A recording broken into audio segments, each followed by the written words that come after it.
Dear Gisela Pentler, medical doctor and member of IPPNW, thanks for joining us today. Thank you. Good morning.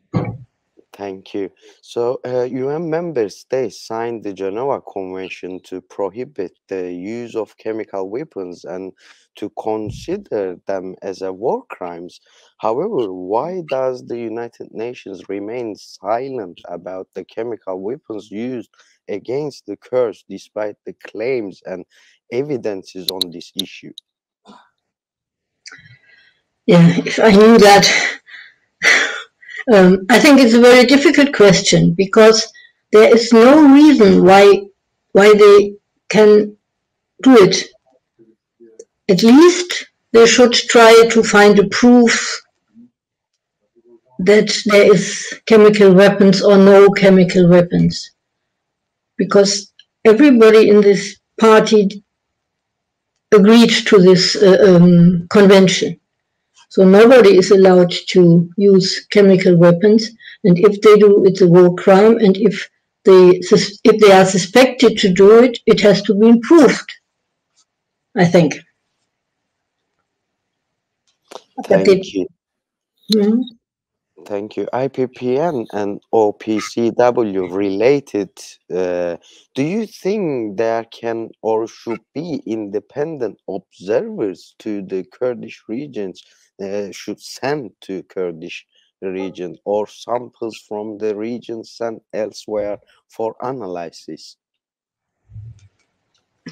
I think that would be the normal way to react on it, on this suspicion or on these even proofs of with pictures. That should be the reaction. Send us proofs. Let our specialists go there and prove what happens. But it doesn't happen because we see that in many other cases the international conventions are no longer respected, even by the organizations who started them. Thank you. In front of the whole world, the Turkish state both carried chemical weapons to the ISIS gangs in Rojava and used these weapons in their attempt to invade northern Syria as well. What action can be taken against the Turkish state in the international arena? I think that at least they are a member of NATO, they are a member of European Council. They should be kicked out if it's true that they use chemical weapons. Other sanctions, other types of sanctions will, as we know, will mainly harm the people. But I think the threat to kick them out of NATO and to kick them out of the European Council might be working. I don't know. Kurdish fighters shared images of Turkish written ammonium nitrate containing bombs and photos showing wounds on the bodies of various fighters and dead bodies as well. Isn't the use of ammonium nitrate illegal? I think ammonium nitrate, I'm not a specialist, but I think ammonium nitrate can be used in other, it's a dual use substance, a dual use matter. So it must, but if it's used as a weapon, of course, it's a chemical weapon. So, but the ammonium nitrate as itself, it's not forbidden, as far as I know. Yeah, but as you said, it's not a forbidden material, but isn't it illegal to use it as a bomb in the military? Of Uh, course. can you explain that little bit because it's very important? There is evidence has been found in the Kurdistan that has been used. So we want to know why it's not why is it illegal? Like, because you are a physician, we want to hear it from the professionals, from the experts. But I'm not an expert for chemical weapons. But as you see on these photos, of course you think it's a chemical weapon. If it's ammonium nitrate or not, I don't know. And as you say, I'm not a specialist. I can read about what it does. But if you use it as a bomb, it's a chemical weapon because it harms the people that are hit by it. And if you do it in these caves, it's really deadly. So it's a chemical weapon, and it's forbidden to use it. Thank you. International forces entered Iraq in 2003 under the pretext of chemical weapons. Why don't the same international powers even take a step against the Turkish state's use of chemical weapons today? Because they all just talk about the so-called Western values, but they don't respect them anymore.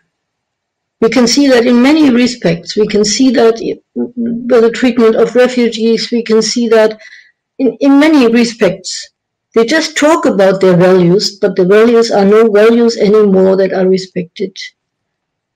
And the question is, what can we do against it? Because we are in the opposition as well. We can just always say, leave it, don't do it. Please respect the things we have, our forefathers have fought for many in many ways, because these values didn't come from heaven. They were our forefathers worked for them, and they tried to install them into human interfere.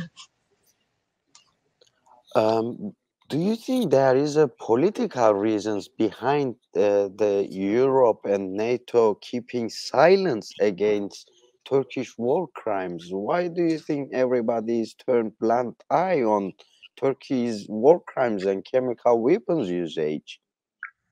I think there are three reasons. One is the geopolitical role that Turkey is used to play as a wall against the East. I don't think they do it anymore because they left the basis of democracy, and so they can't be a wall against the rest of the world. The second is the economic interest, because there are many German or European entrepreneurs working in Turkey, earning their money. And third, of course, are the refugees, because they made this deal with Turkey to keep them back, to keep them away from Europe. So these are quite a lot of reasons why they let Turkey go through with everything they do. Because to march into Rojava was not right. It was against the law of, so many other things. They just let them do. Dear Gisela Pentler, medical doctor and member of IPPNW, thanks for joining us. Thank you for your valuable comments today. Thank you for asking me, and hopefully we will work together that things like that don't happen anymore. Hopefully. Okay. Thank you very much.